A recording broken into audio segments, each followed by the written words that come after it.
So, in the last session, we learned about what is accounting, definition of accounting, etc. So, now we can move on to the objectives and scope of accounting.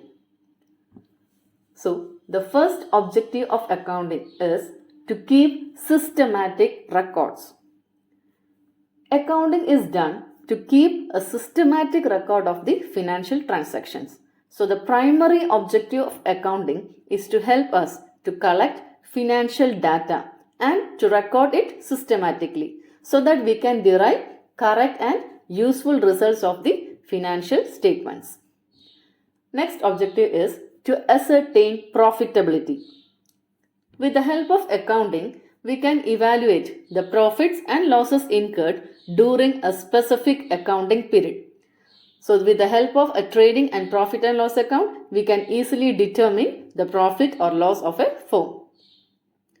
Next is to ascertain the financial position of the business.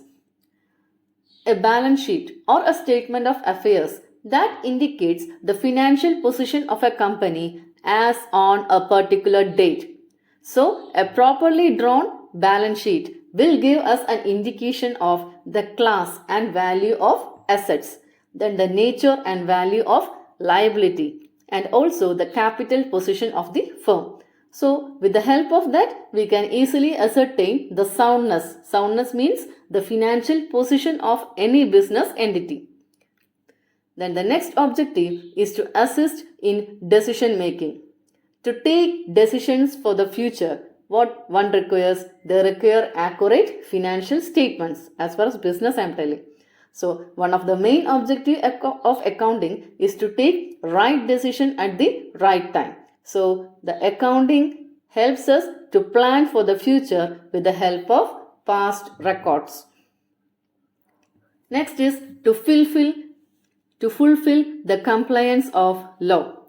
So, business entities such as companies, trusts and societies, they are being run and governed according to different legislative acts.